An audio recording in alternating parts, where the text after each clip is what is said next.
Bonsoir à tous et bienvenue à ce dernier rendez-vous de l'émission intégrale pour le compte de ce mercredi. Pour le compte de ce mercredi, je veux parler de Boulevard des opinions, bien entendu. L'ancien ministre béninois de l'économie et des finances, Komi Kouché, ne sera pas extradé au Bénin. Dans son délibéré rendu ce mardi 23 avril 2019, la justice espagnole a rejeté la demande formulée par le gouvernement béninois. En effet, le samedi 15 décembre 2018, alors qu'il allait pour Paris pour une rencontre politique avec la diaspora béninoise du côté de la France, M. Komi Kouché, sous le ministre, j'allais dire, sous le gouvernement Boni Yayi, ministre de l'économie et des finances, directeur du Fonds national de la microfinance, a été donc arrêté par Interpol. Et ce mardi, donc, le verdict est tombé et, nous dit-on, sans appel. La décision est motivée par trois raisons. D'abord, les éléments contenus dans la demande ainsi que les pièces envoyées qui ne justifient aucune infraction. Ensuite, il y a des questions politiques et enfin, la justice espagnole soutient que la Cour de répression des infractions économiques du terrorisme, CRIET, censée juger Komi Kouché dans son essence, ne respecte pas les principes élémentaires du droit. Qu'en est-il exactement? Il avait été dirigé une audit au niveau du FNM, dirigé alors par Komi Kouché dans la période de 2013 à 2016.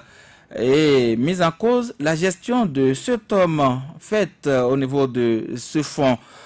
Et bien entendu, beaucoup d'autres irrégularités, et surtout financières, ont été constatées au niveau du FNM. Voilà. Saturne Diossou, vous avez suivi le verdict de la Cour de la justice espagnole qui libère l'ancien ministre béninois qui ne sera pas extradé. Une nouvelle fois, une triste révélation pour le Bénin, je dirais, parce que n'oublions pas que c'est notre pays qui se retrouve au banc de la justice espagnole pour devoir défendre cette demande d'extradition qu'il a eu à émettre contre un citoyen du pays. En temps normal, on devrait s'attendre à ce que le Bénin ait tous les arguments pour convaincre la justice espagnole. Au-delà de tout, il y a cette relation d'État à État qu'on pouvait voir. Mais tous les autres pays ne sont pas, s'il faut dire, comme le nôtre. Quand vous n'êtes pas citoyen d'un pays et on vous retrouve dans le pays, vous êtes interpellé et que la justice doit pouvoir arbitrer sur les raisons pour lesquelles il faudrait qu'on vous livre, même si c'est à votre pays, on le fait, je dirais, dans les formes requises. Et si le Bénin n'a pas pu convaincre la justice espagnole, c'est pourquoi je dis que c'est une triste révélation. Parce que les arguments pour lesquels la justice espagnole refuse d'extrader Komi Kouché, vous les avez rappelés tout à l'heure. Entre autres, cette fameuse cour, la CRIET, qui se retrouve encore une fois, je dirais, désavouée par la justice hors de notre pays, le Bénin.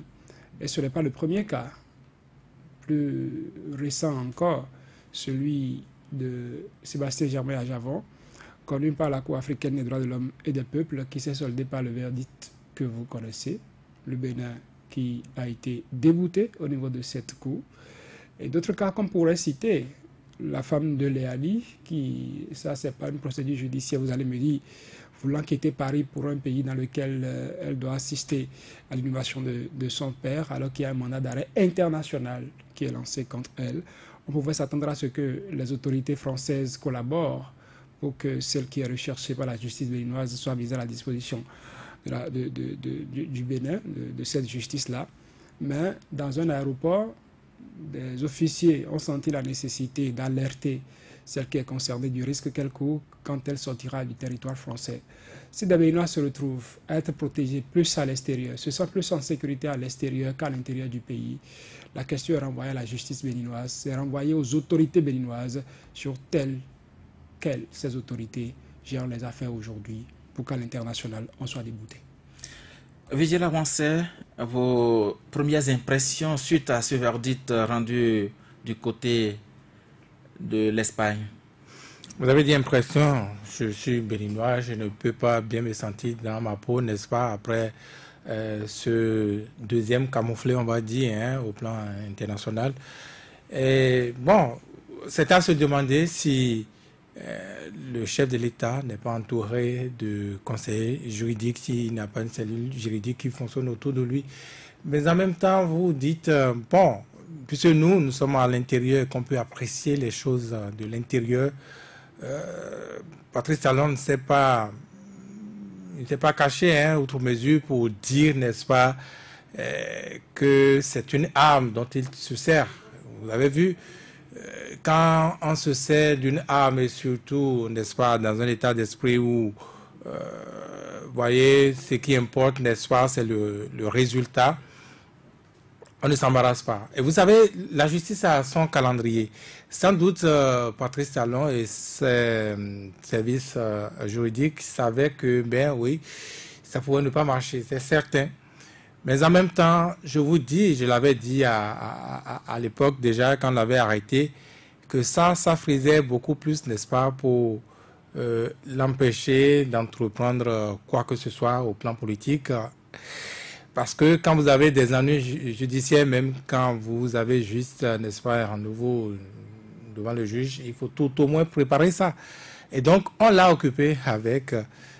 résultat, c'est que ça a pris le temps que ça a pris et aujourd'hui, n'est-ce pas, on dit que ce n'est pas possible, mais en temps, ce qui est fait est déjà fait. Vous voyez, Koumé Koutié serait peut-être libre que si Paris ne veut pas activer les choses, ne veut pas aller en appui, n'est-ce pas, à l'opposition interne qui se souffre, par exemple, hein, que ça serait venu plutôt du côté des États-Unis, par exemple.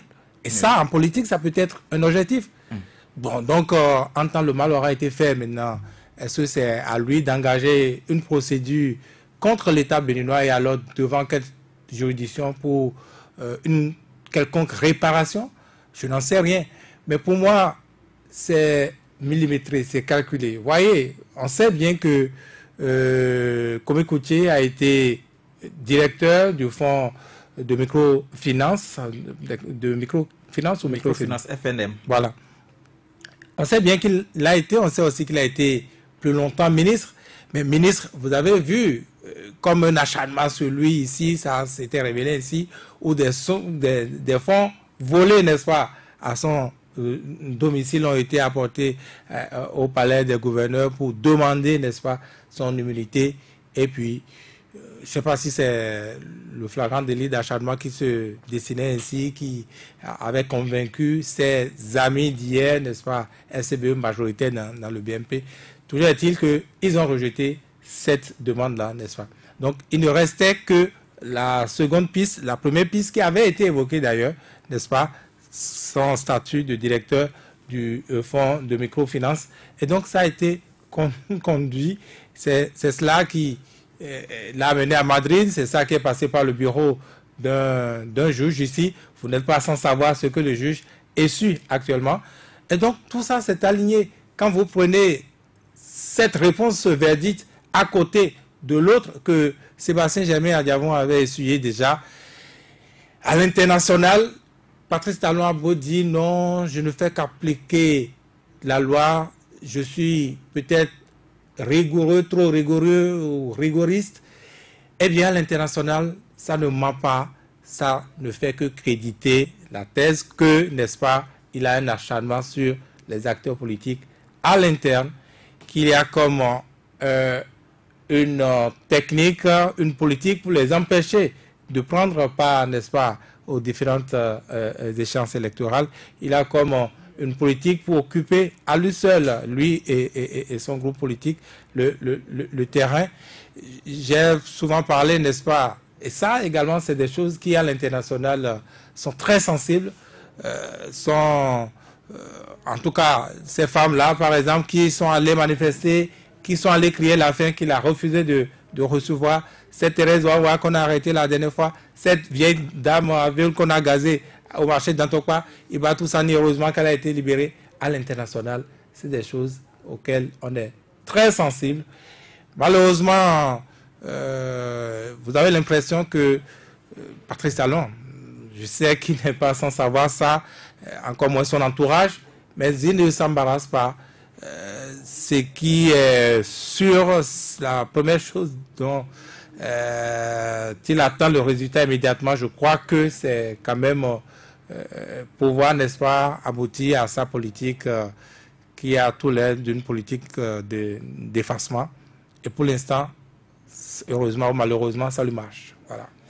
Alphonse Moïse Soudé, au nombre de ce qui a marché en faveur de l'ancien ministre Kwame Coutié, on parle de l'illégalité de ce mandat d'arrêt international lancé contre lui. Et du côté de la justice espagnole, on a fait une interprétation de ce côté-là, de ce mandat d'arrêt international, mise à exécution par Interpol. Vous savez, quand j'ai eu le verdict, j'ai voulu faire un tour dans l'histoire du Bénin pour savoir qu'en est-il. Et je suis remonté au mercredi 4 décembre 2013 à Paris. Les mêmes motifs. Quand la justice française a refusé d'extrader Patrice Talon, qui était poursuivi pour tentative de coup d'État et d'empoisonnement. Et qu'est-ce qu'on a dit? Que ce n'était pas évident que Patrice Talon bénéficie d'une justice équitable et que Patrice Talon était poursuivi pour des motifs politiques. Et quand vous mettez les raisons évoquées par la justice espagnole à côté de celles évoquées entre-temps par la justice française, répétée par Maître Bourbon, vous constatez que c'est la réplique. C'est la réplique. Et ça me pose un problème au niveau de la justice de mon pays. Ça me pose un problème au niveau de la constitution des dossiers. Comment constitue-t-on les dossiers pour que chaque fois, ça soit les mêmes motifs qui nous arrivent? Et je disais ici que quand vous lisez le livre écrit par notre confrère Boris Tougan, La dictature de Yahi, on a mis sur la couverture la galaxie de Yahi. Et quand vous regardez cette galaxie-là, la plupart des membres de cette galaxie-là ont subi le même sort qu'on appelle Kwame Coutié. C'est la même chose. Parce que on a l'impression que l'histoire se répète au Bénin.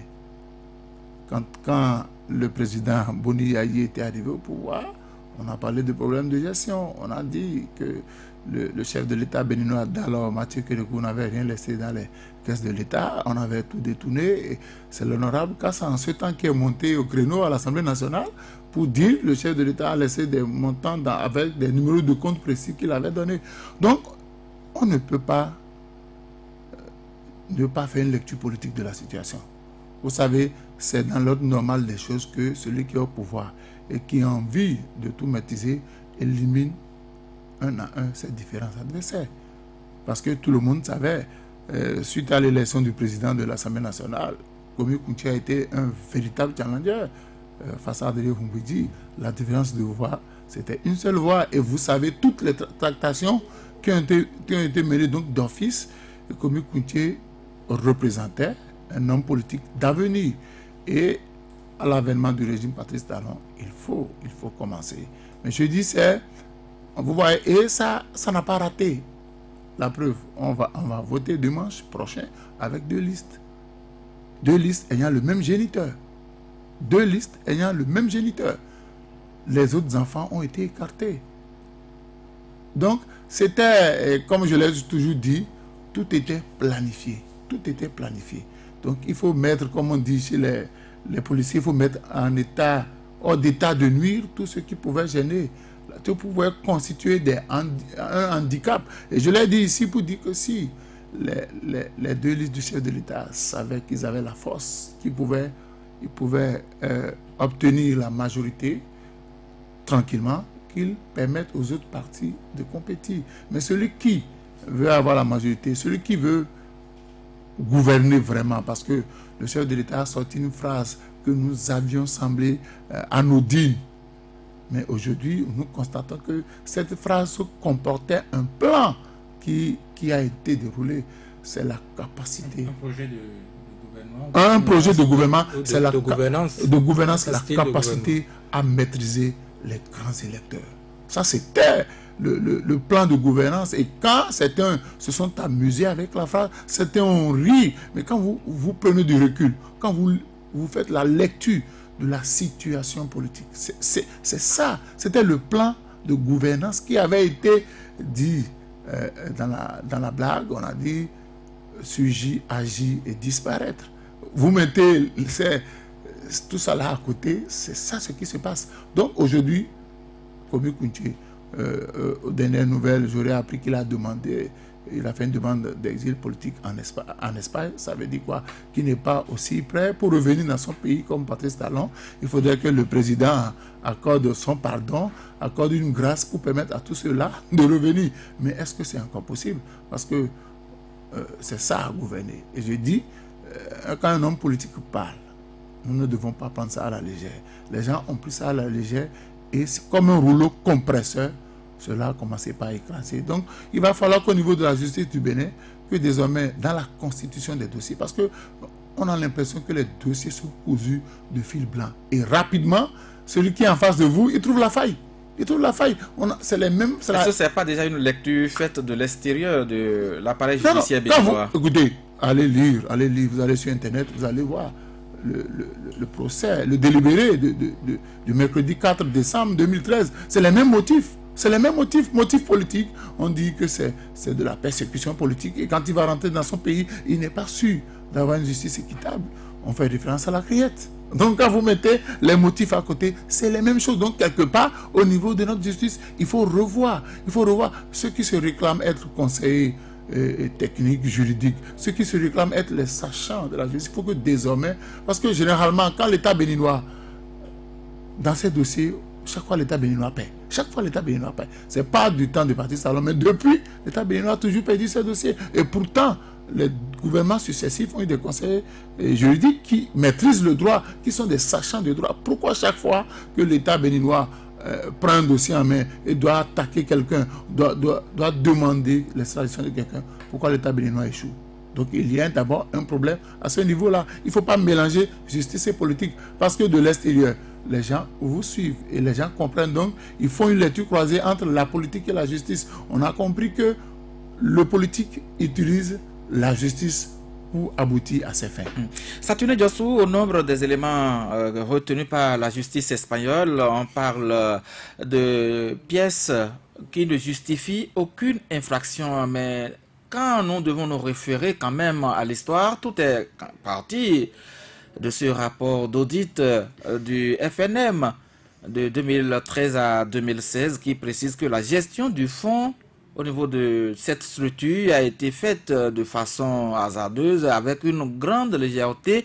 On a parlé de 40 milliards de francs CFA qui seraient perdus et on a parlé de 20 milliards d'impayés. On a parlé de plus de 23 milliards de francs CFA qui ont été accordés donc aux bénéficiaires de microcrédits de façon irrégulière. Et tout ça, est-ce que ça n'a pas permis aux avocats béninois quand même de soutenir le dossier du côté de l'Espagne pour avoir gain de cause? Il y a eu tout ça mis dans le dossier. Pourtant, la justice espagnole a déclaré que ces éléments ne sont pas constitutifs d'éléments pouvant justifier une quelconque accusation devant une juridiction sérieuse. Donc, je ne voudrais pas me faire l'avocat de Komi Kounché, mais même ici déjà, quand les faits ont été évoqués par médias interposés, les écrits que vous avez lus, ceux-là qui sont montés au créneau pour déjà démonter point par point ces arguments contre Komi Kounché, donnaient déjà une idée du contenu, du fondement même de ces audits qui ont été réalisés. Et ce n'est pas dans ce seul cas, dans bien d'autres qui ont été réalisés, vous avez entendu des gens dire qu'on n'a même pas pris le soin de les écouter eux-mêmes avant de prendre le rapport conduit par je ne sais quel cabinet, ce qui ne tient pas compte de cet aspect qui est quand même fondamental, parlant de contradictoire en la sorte. Cela voudra dire que ceux qui ont conçu les rapports sont tenus compte des éléments qui aujourd'hui tombent à l'international. C'est le constat que nous faisons. Et pourtant, c'est un audit réalisé avec de l'argent du contribuable. Comme dans tous les cas. On doit réaliser un audit, on y va, il y a un rapport qui tombe, et puis le rapport tombe et est maintenant contesté porté devant des juridictions, que ce soit au plan national ou à l'international, on a de ces genres de verdicts que nous connaissons. Alphonse Maurice Soudé disait tout à l'heure qu'il est remonté au verdict de Paris concernant l'extradition de Patrice Talon et demandait alors, et trouvait qu'il y a quand même des points de ressemblance. Moi, je ne trouve pas qu'il y a cette... Dans les motifs, bien sûr. Cette grande ressemblance qu'évoque Alphonse Maurice Soudé, moi je ne trouve pas trop ça. Il y a quelques points de dissemblance qui, pour moi, sont des points majeurs. N'oubliez pas que quand on parlait de l'extradition de Patrice Talon, alors à Paris, il y avait la justice française qui voulait, elle, demandait surtout à être rassurée sur ce qu'on donne comme garantie pour que si entre-temps Patrice Talon était extradé, qu'il puisse avoir droit à une justice équitable. C'était surtout sur ces bases-là qu'on jouait. Il était demandé à l'État béninois de prouver que la peine de mort était abolie et tout ça était dedans avant que Paris ne donne ce verdict qu'on a connu dans cette affaire. Patrice Talon, à l'époque, n'était pas encore formellement un homme politique, alors qu'ici, nous avons affaire à des hommes qui sont déjà engagés en politique, que ce soit Komi Kouché, que ce soit Sébastien Ajavon, et qui se retrouvent encore en opposant déclaré de ce régime, alors qu'à l'époque, ce n'était pas forcément ça. C'est quand ça a commencé qu'on a commencé par entendre que de Patrice Talon, surtout que c'est un candidat, parce que Boni Yayi aurait demandé qu'il l'aide à réviser la constitution du Bénin, qu'il a refusé, et que c'est ça qui lui valait tout ça. Donc, ces quelques points, pour moi, sont des points majeurs, alors que cette fois-ci, la justice a déposé un dossier, c'est même le fond de ce que la justice béninoise a déposé devant, les autorités béninoises ont déposé devant la justice espagnole qui ont été déboutées. On parle de mandat d'arrêt depuis ici déjà l'ayant déclaré que c'était caduc, oui. Le mandat d'arrêt selon lequel on poursuivait Komi Kouché. Mais défendu par les avocats de la partie béninoise. Et pourtant, défendu par les avocats de la partie béninoise, et pourtant, un mandat d'arrêt, on dit caduc, et on disait que c'était des opposants qui parlaient, que ce n'était pas vrai.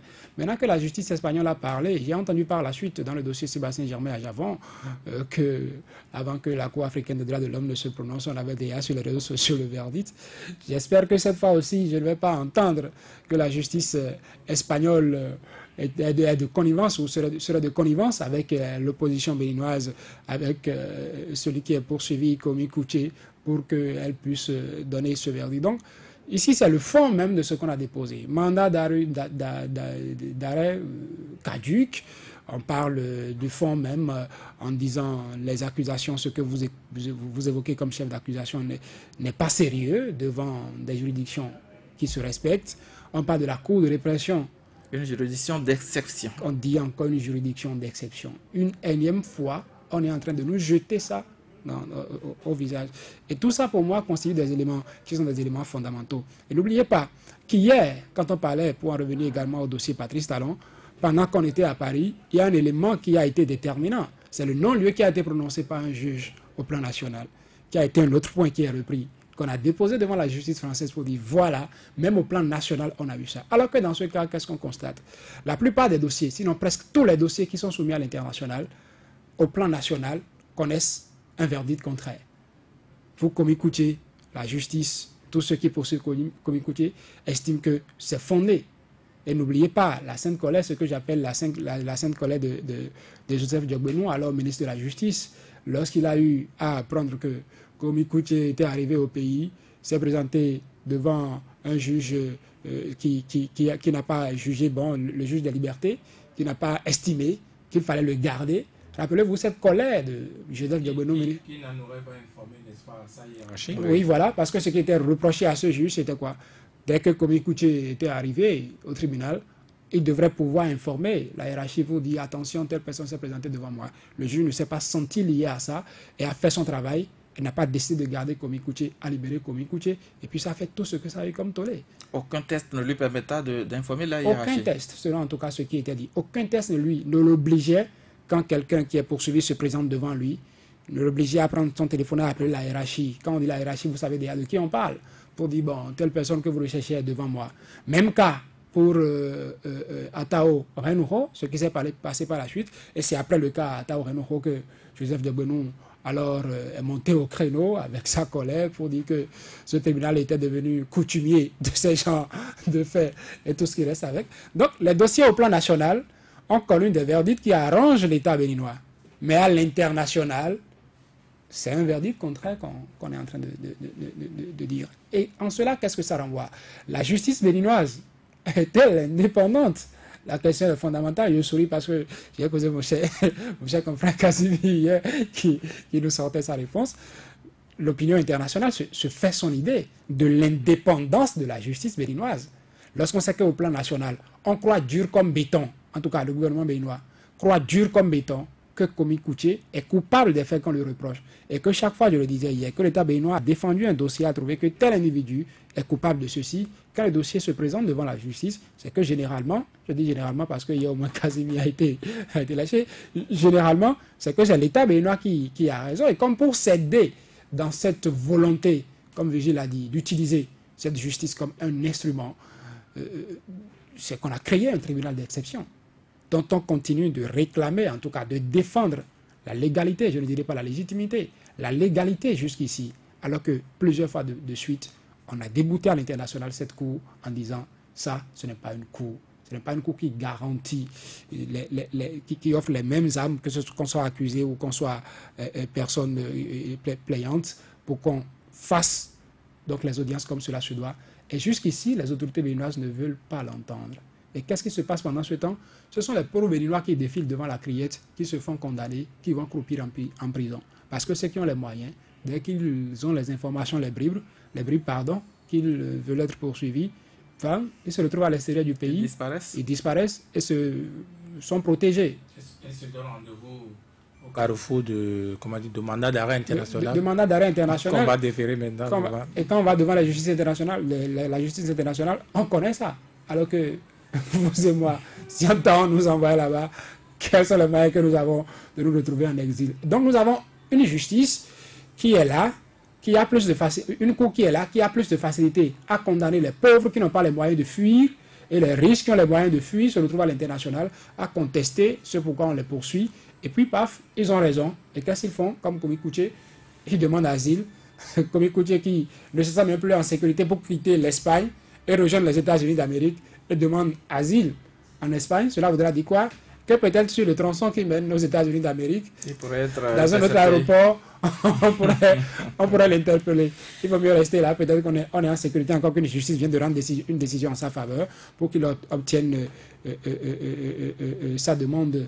Je crois que ça va être plus facile. Donc c'est un peu ça. Le miroir que nous présentons à l'international, quels que soient les beaux discours que nous présentons, Doing Business, Mo Ibrahim et tout le reste, le Bénin des libertés, le Bénin de la démocratie, c'est aussi ça le tableau qu'on peint à l'international.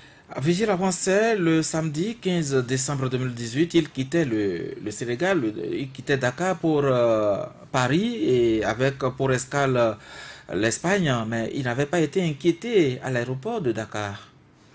Je ne sais pas si à l'aéroport de Dakar, il aurait dû être inquiété. Je sais que pour ces mandats d'arrêt internationaux, c'est fait notifier en principe à toutes les autorités judiciaires des pays avec qui on a ce genre d'accord, mais rien ne les oblige non plus à activer cela. Donc si Dakar n'a pas activé, que c'est l'Espagne qui a senti la nécessité de l'activer, ben, c'est ce qu'on a. C'est certainement pas pour rien que il a refusé, n'est-ce pas, d'aller rejoindre les États-Unis où nous a-t-on dit, il continuait d'étudier, n'est-ce pas. Donc oui. Voilà, parce que comme dit Saturnin, entre Madrid et je sais pas, Washington ou New York, il a des escales et puis avoir des ennuis aussi. Et donc c'est cela, vous savez. La justice béninoise indépendante, on peut bien se poser la question. Ce qui est sûr, la justice béninoise, comme la presse, comme d'autres secteurs, comme l'administration en général, cette justice est aujourd'hui entamée.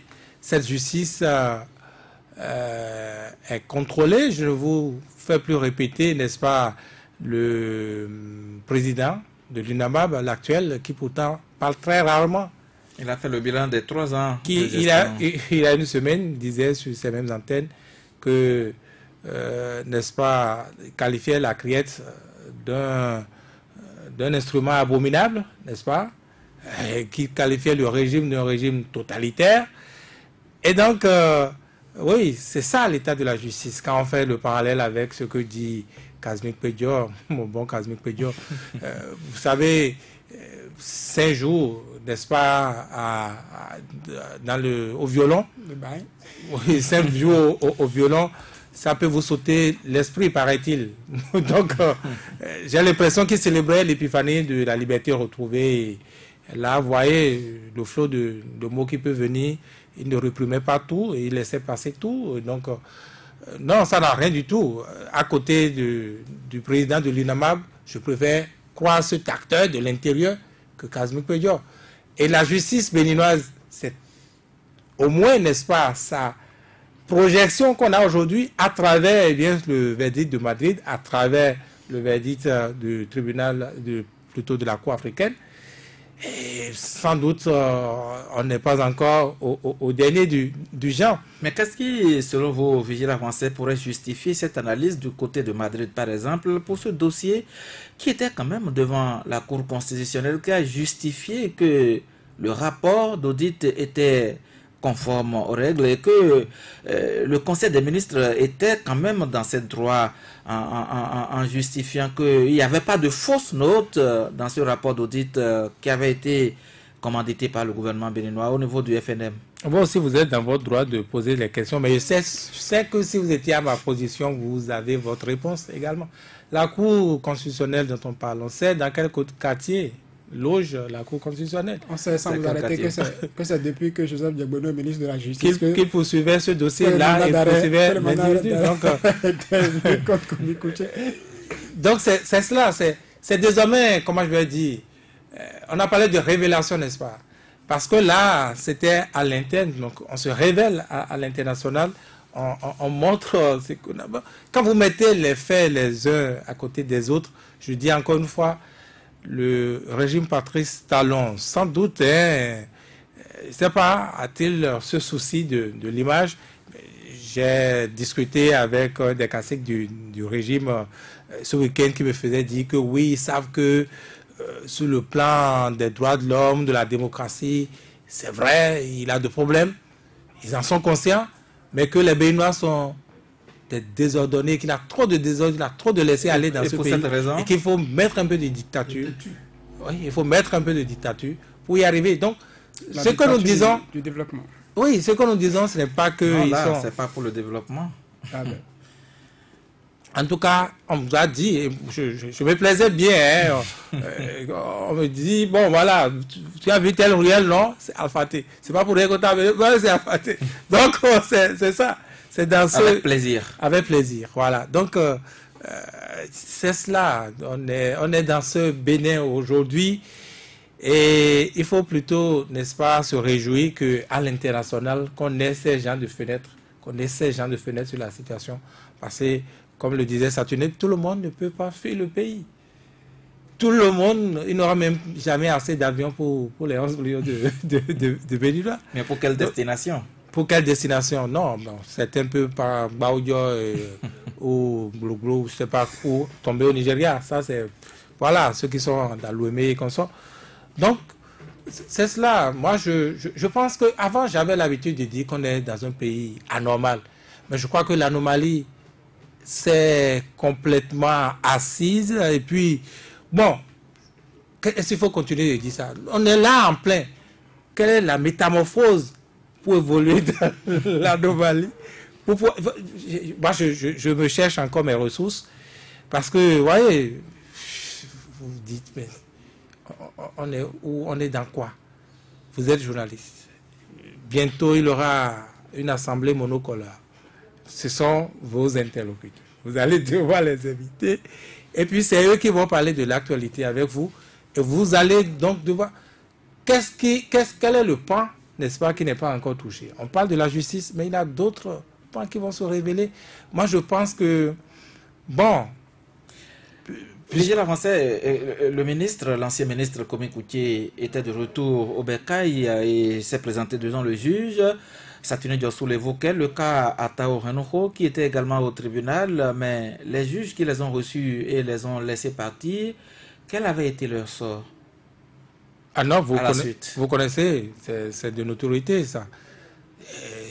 Vous n'êtes pas sans savoir que aussi bien ce juge concernant donc Kwame Kouché que celui donc ayant pris le dossier ou le casier judiciaire, n'est-ce pas, de Sébastien Germain à Diavon, que celui qui a pris l'affaire de Yves Edgar Monou, ces trois juges là, n'est-ce pas, ils ont écopé des sanctions. Des sanctions, 3 mois de suspension en attendant. 3 mois de suspension, c'est-à-dire que ça peut être une radiation. Mais avec ce verdict, par exemple, est-ce qu'il n'était pas dans du vrai? Ces juges, prenons le cas Kwame Kouché. Ah non, c'est clair que ces juges doivent se réjouir. Mais il faut dire une chose. Hein, il faut dire une chose. Ce n'est pas que, quand puisque c'est voilà, on donne comme ça, là, un schéma que la justice béninoise... Mais il a, comme dans tout milieu, hein, je ne vais pas donner de milieu spécifique, il y a des juges qui se battent. Il y a des juges qui ont mal, comme nous tous, dans leur peau, de voir les choses se faire ainsi.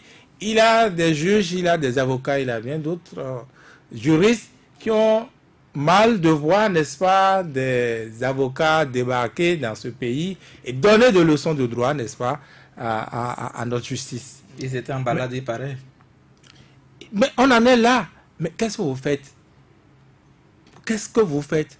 Votre orgueil à vous seul. On dit qu'une seule hirondelle ne fait pas le printemps. Oui. Vous allez faire quoi? Moi, c'est déjà en seconde qu'en philosophie, on m'apprenait qu'en de pareilles circonstances, si vous ne savez pas faire, vous finissez matière gratuite. Ça n'a pas changé. Ça n'a pas changé. Donc, ils ne peuvent rien faire non plus. S'il n'y a pas ce sursaut-là, s'il n'y a pas ce sursaut d'ensemble, ils ne pourront rien changer. Moi, je suis convaincu que dans la justice, dans le secteur judiciaire aujourd'hui, il y a plus de juges qui, n'est-ce pas, veulent bien faire leur travail, mais tout a été planifié. À commencer par, n'est-ce pas, le Conseil supérieur de la magistrature, à commencer par le droit de grève, à commencer par l'affaiblissement de l'UNAMAB, je peux dire, aujourd'hui, etc., etc. Et donc, face à ce schéma, qu'est-ce que vous pouvez faire seul? Qu'est-ce que vous pouvez faire? Et non, ils en sont là. Aujourd'hui, ils se posent des questions. Et tant qu'il n'aura pas ce sursaut, oui, quand il y aura, n'est-ce pas, certains juges, et ça a toujours existé, qui vont être contrôlés, quand il y aura, n'est-ce pas, pour telle ou telle arrestation, tel ou tel dossier, on doit affecter ça prioritairement à tel juge plutôt qu'à tel autre. Tant que le rapport de force ne va pas être inversé, vous allez toujours avoir ça, vous allez toujours avoir l'impression, n'est-ce pas, que la justice est complètement contrôlée, que c'est ce que ça reflète de l'extérieur.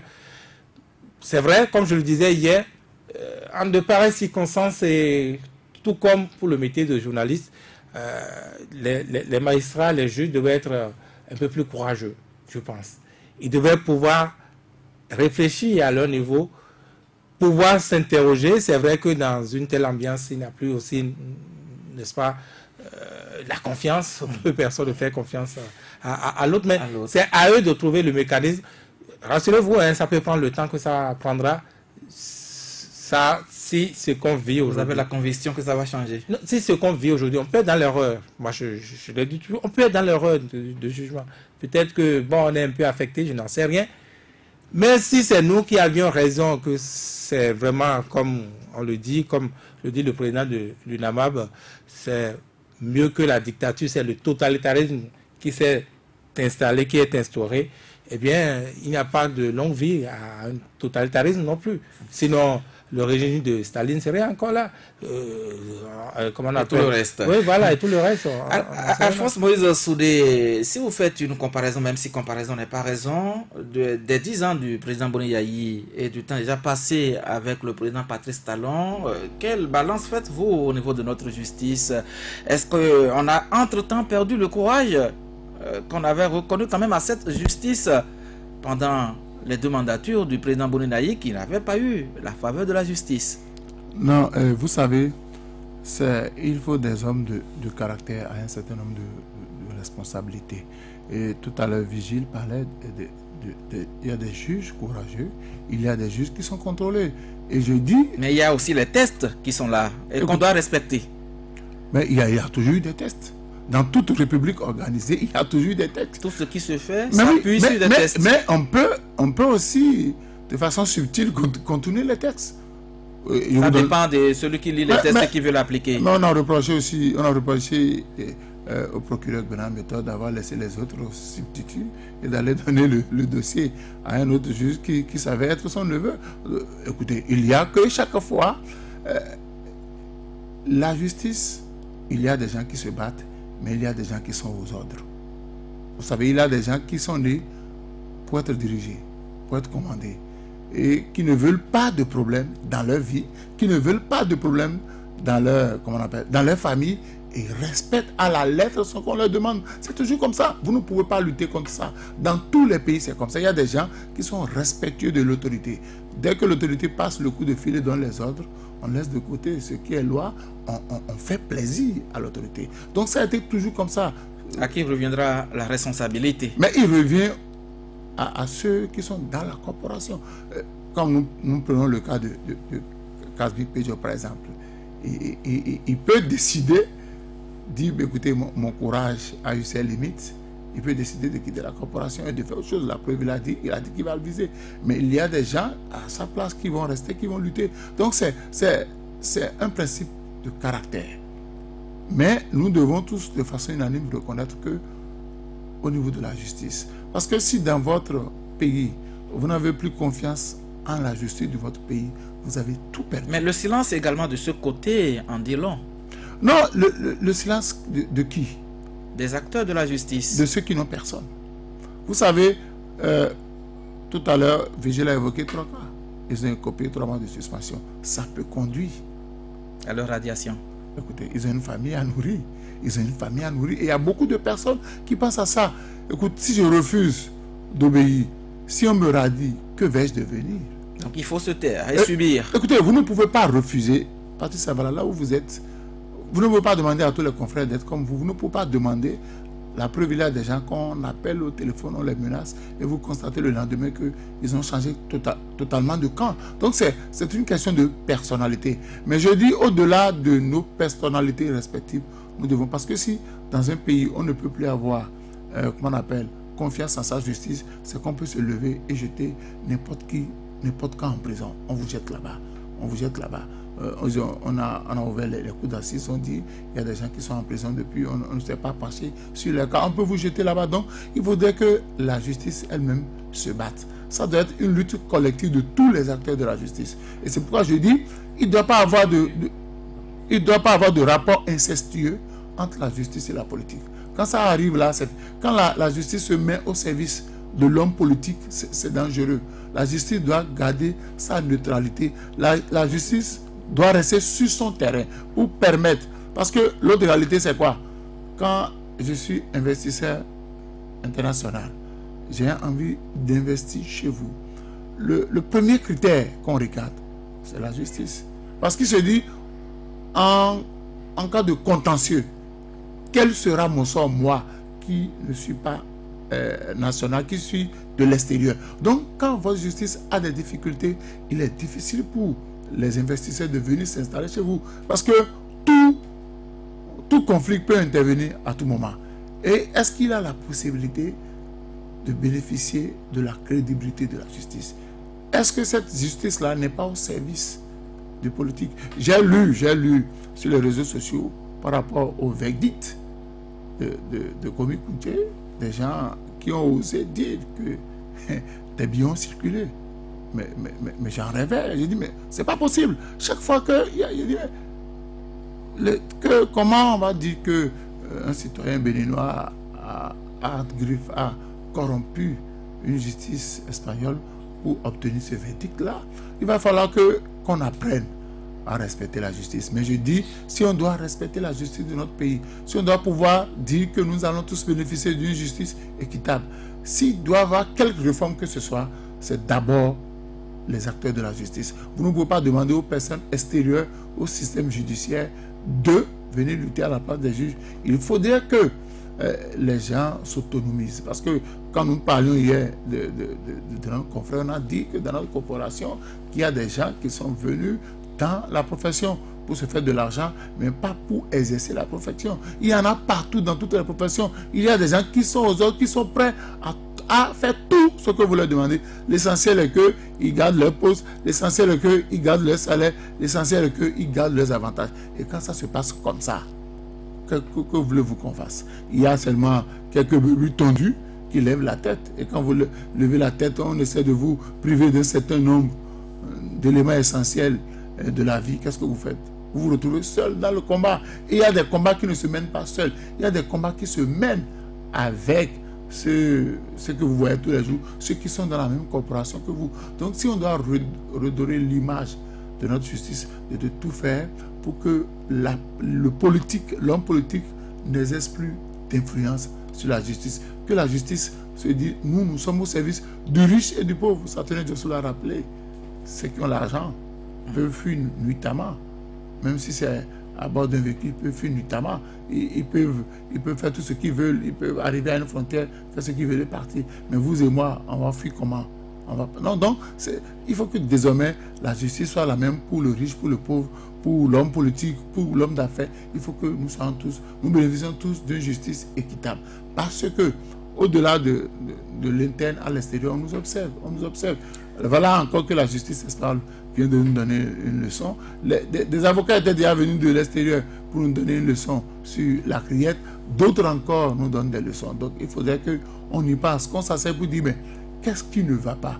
Qu'est-ce qui ne marche pas? Qu'est-ce qu'on doit faire pour que ça puisse marcher? Satané Diosou, qu'est-ce qu'on doit faire pour que cela puisse marcher? C'est la grande interrogation. Et lorsque nous nous intéressons à notre justice, quelle image cela reflète aujourd'hui sur le monde entier? Vous avez la réponse vous-même. C'est qu'on ne croit plus en cette justice. Pas parce que les acteurs même de la justice, les acteurs de la justice, ces acteurs eux-mêmes ne sont pas des acteurs compétents. Mais parce qu'il y a un système politique qui a été mis en place pour contraindre ces acteurs à suivre le mot d'ordre qu'on donne. Moi, je ne sous-estime pas les juges béninois. C'est les gens qui ont fait leur preuve de par le passé. Ils ne sont pas nés aujourd'hui, ces juges. On les a connus dans bien des dossiers de par le passé. Mais où se trouvent leurs compétences dans les dossiers? Mais il y a la compétence et il y a ce que vous avez en face qui est cette menace qui est là. Il y a le contexte politique. Il y a le contexte politique qui est là. Ils jouent leur carrière.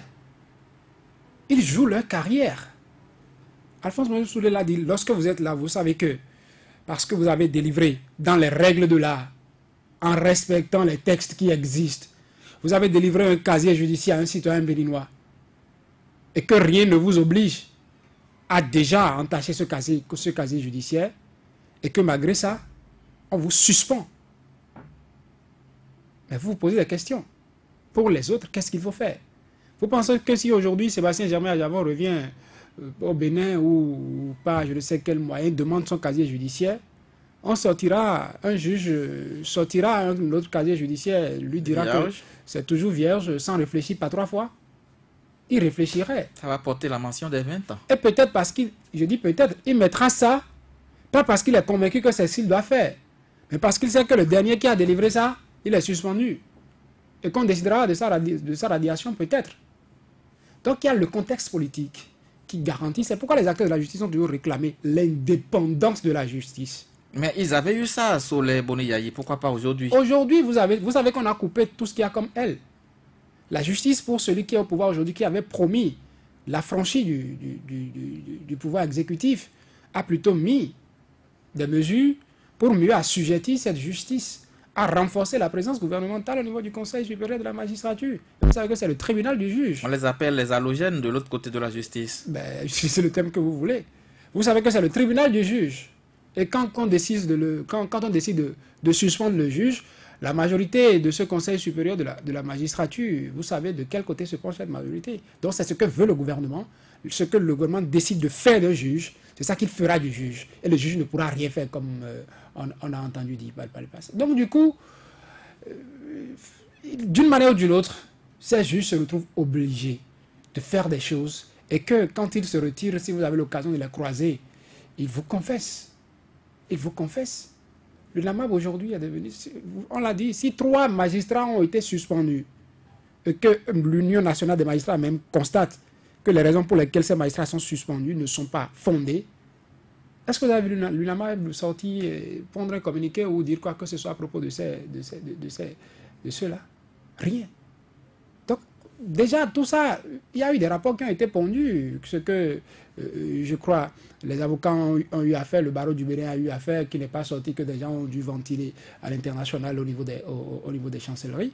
Il y a tout ça. À l'interne même, les gens reconnaissent ce qui se passe. Mais qu'est-ce qu'ils peuvent faire après? Ils ne peuvent qu'attendre que les conditions soient garanties pour que le juge puisse exercer librement sa fonction de juge et continuer, faire la fierté de cette justice-là, comme on le dit. Tant que ce ne sera pas le cas, on sera obligé de continuer. On dira que vous faites la lecture selon votre position. Mais si, c'est quoi ma position? C'est ce que j'observe, moi. Selon que vous ne parlez jamais bien du gouvernement. Non, c'est moi. Libre à ceux-là qui le pensent, ils ont leur opinion, on ne peut pas leur faire le procès pour ça. Ils ont leur opinion, j'ai mes opinions. S'ils pensent que c'est ça, si on avait l'occasion de les retrouver, on l'a toujours dit, les plateaux de Soleil FM sont ouverts. S'il y en a qui souhaitent venir, il suffit qu'ils nous appellent en antenne. On va organiser avec eux comment faire pour qu'ils viennent sur le plateau, exposer leurs arguments. Et puis on va... Vous posez la question, comment faire? Et même au niveau des institutions, moi je voudrais même monter là. Si par exemple au niveau de la Cour africaine des droits de l'homme et des peuples, on dit que parce que le Bénin a ratifié les tests pour appartenir à cette Cour et tout le reste, tous les traités, tout ce que nous ratifions, tout ça s'impose à la Constitution du Bénin. Et que ces mêmes juridictions qui sont supranationales rendent des verdicts et le Bénin dit « Moi, je ne respecterai pas ça ». C'est comme déjà qu'à l'interne, nous avons décidé de violer la Constitution de notre pays. Et que disent les juges constitutionnels que nous avons? Vous avez évoqué leur position dans ce dossier Komi Kouché. Dans d'autres dossiers, vous connaissez leur position à propos. Et personne ne réagit comme pour interpeller qui de droit pour dire, mais ce que vous êtes en train de faire là, c'est pas bien. Vous violez la Constitution du Bénin parce que simplement vous refusez de reconnaître un verdict qui a été prononcé par une juridiction dont les verdicts, comme si on peut dire, s'imposent à vous. Donc, l'environnement est favorable.